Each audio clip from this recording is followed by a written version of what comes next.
ऋग्वेद संहिता प्रथम मंडल 32वां सूक्त। वज्रधारी इंद्र ने जो पहले पराक्रम किए थे, इंद्र के उन्हीं पराक्रमों का हम वर्णन करते हैं। उसने अहि का वध किया, पश्चात जल प्रवाहों को खुला किया, पर्वतों में से नदियों का मार्ग खोदकर विशाल किया। पर्वत पर आश्रय करने वाले अहि का वध इंद्र ने किया। त्वष्टा कारीगर ने उसके लिए शत्रु पर उत्तम रीत से फेंकने योग्य दूर से वेद करने वाला वज्र बनाया था। तब कौवे जैसी आवाज करती हुई अपने बच्चे की ओर दौड़ती हैं, वैसे ही दौड़ने वाले जल प्रवाह समुद्र के पास वेग से जाने लगे।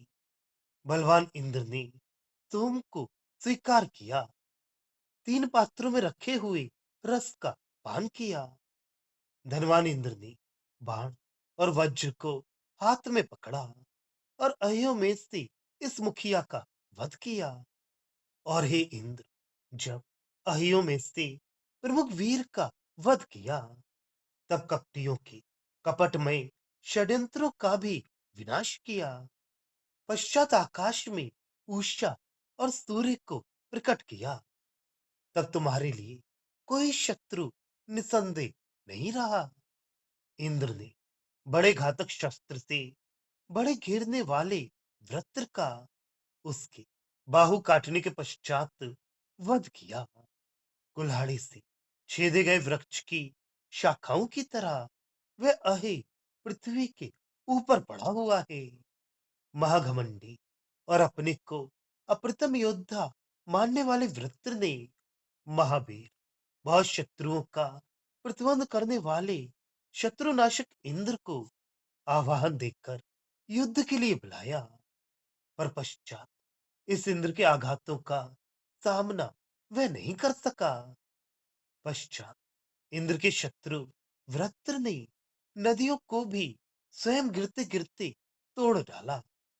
पांव और हाथ कट जाने पर भी वृत्र ने इंद्र से युद्ध करना चाहा।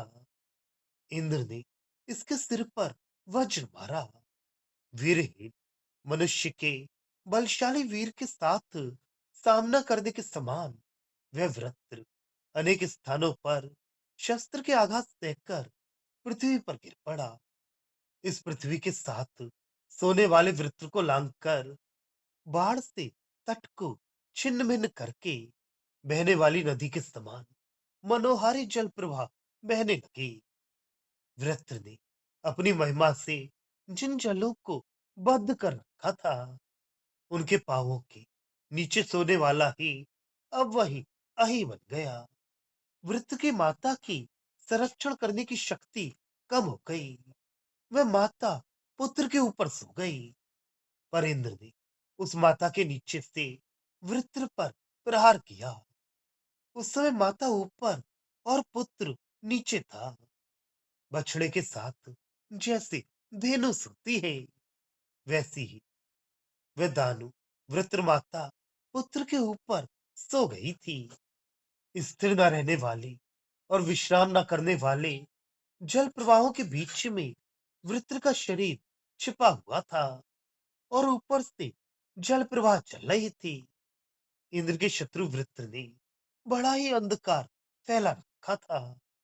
पाणी नामक असुर ने जैसे गहुए गुप्त रखी थी, उस तरह दास वृत्र के द्वारा पालित और अहि द्वारा सुरक्षित जल प्रवाह रुके पड़ी थी, अर्थात स्थिर हो गई थी। जल का जो द्वार बंद था, वह वृत्र के वध के पश्चात खोल दिया गया, अर्थात जल प्रवाह बहने लगे। इंद्र के वज्र पर जब एक अद्वितीय युद्ध कुशल वृत्र ने मानो तुम पर ही प्रहार किया, तब घोड़े की पूंछ की तरह तुमने उसका निवारण किया और गौओं को प्राप्त किया। हे शूरवीर इंद्र, सोम को तुमने प्राप्त किया, 7 सिंधुओं के प्रवाहों को गतिमान करके खुला छोड़ दिया। जब इंद्र युद्ध करने लगा, तब इस इंद्र का बिजली प्रतिबंध न कर सकी।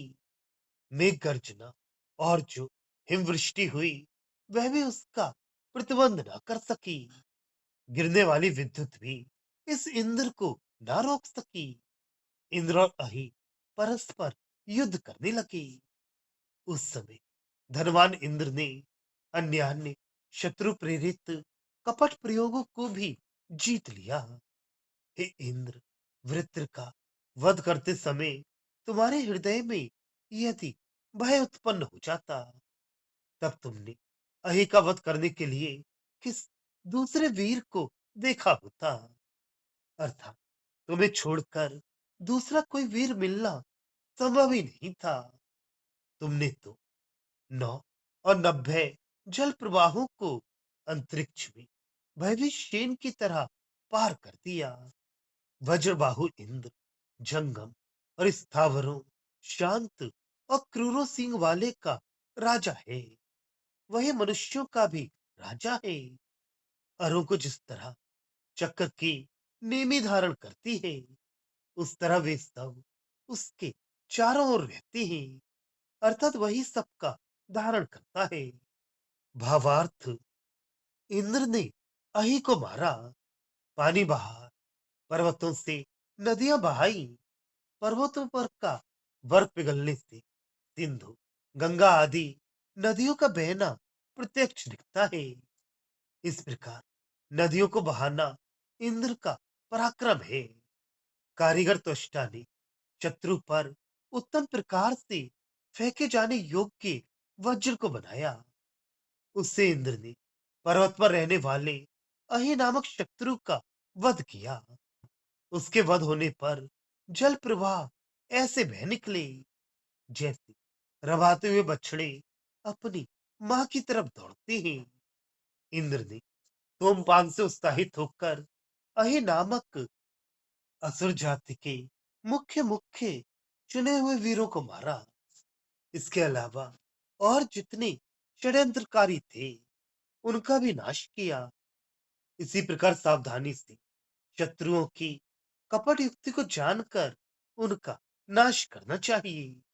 वृत्र इंद्र की सेना को चारों ओर से घेर कर मारना चाहता था, पर इस कपट को जानकर इंद्र ने वृत्र को ही मार डाला। इंद्र ने वृत्र के हाथ पैर काट कर उसका वध किया। इसी प्रकार उसने अहि को भी मारा। यह अहि और वृत्र का अर्थ बर्फ है, मेघ नहीं, क्योंकि मेघ कभी पृथ्वी पर नहीं सोता। बर्फ तो पहाड़ पर भी गिरती है और भूमि पर भी। वह सूर्य किरणों से ये बर्फ पिघलती है। यही इंद्र अर्थात सूर्य के द्वारा वृत्र या अहि अर्थात बर्फ का वध करना है। घमंडी और अपने को अजिक समझने वाले वृत्र ने इंद्र को लड़ने के लिए आवाहन किया। उस शत्रु ने अपने को इंद्र से अधिक बलवान समझकर ये आवाहन किया था। पर इंद्र ने जब उस पर आघात किए, तब वह शत्रु आघातों को सह ना सका और पृथ्वी पर गिरकर मर गया। इंद्र का शत्रु वृत्र नदियों को बर्फ के रूप में चरमाकर उनके प्रवाह को रोक देता है। पर जब सूर्य अपनी किरणों से उस बर्फ को पिघला देता है, तब नदियां फिर बह निकलती हैं। हाथ पांव टूट जाने पर भी सेना सहित वृत्र युद्ध कर ही रहा था। पर जब इंद्र ने वृत्र के सिर पर वज्र का प्रहार किया, तब वह घायल होकर एवं अस्त व्यस्त होकर भूमि पर गिर पड़ा। वृत्र की इंद्र के साथ ये स्पर्धा उसी प्रकार थी जिस प्रकार किसी नपुंसक की वीर पुरुष के साथ। वृत्र अपने पौरुष पर बड़ा अभिमान करता था और लोगों के सिर पर नाचता था। पर अब वही उनके पांवों के नीचे गिरा हुआ था। जब ये गिर गया, तब भूमि पर सोने वाले इस वृत्र पर से जल प्रवाह लांग कर जाने लगे।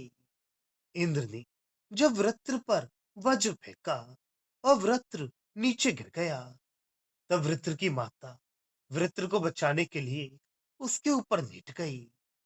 इस प्रकार अपने पुत्र की सुरक्षा के लिए उसके ऊपर लेट जाने पर भी इंद्र ने नीचे से वज्र फेंककर वृत्र को मार दिया। प्रवाहों के बीच में वृत्र का शरीर छिपा पड़ा था। उस पर से जल प्रवाह बहने लगी थी।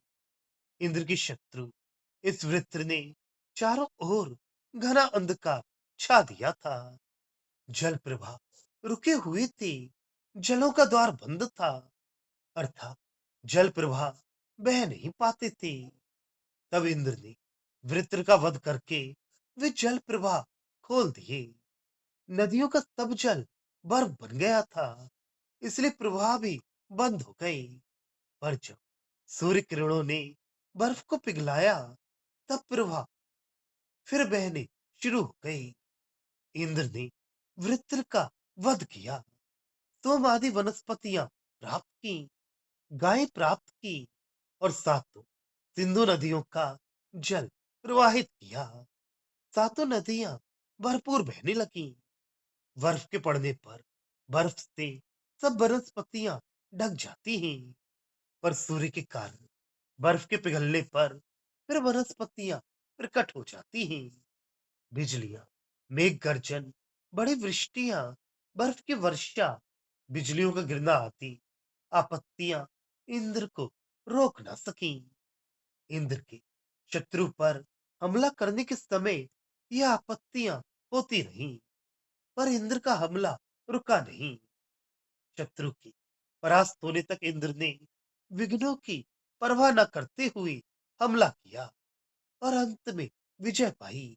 इस हमले को करते समय इंद्र के भी हृदय में यदि भय उत्पन्न होने लगे, तो फिर उसका सहायक कौन होगा? अर्थात कोई नहीं। जब इंद्र जैसा बलशाली भी युद्ध करने से डरने लगे, तो फिर वृत्र से युद्ध करने में कोई समर्थ नहीं होगा। ये इंद्र सभी प्राणियों का राजा है। यह शांत भी है, पर भी जब क्रोध आता है तो भयंकर भी बहुत हो जाता है। इसलिए सब प्राणी इससे डरते हैं। सभी प्रजाएं इसके चारों ओर उसी प्रकार रहती हैं, जिस प्रकार चक्र के चारों ओर अरे रहती हैं। उसी प्रभु के आधार पर सारा विश्व है।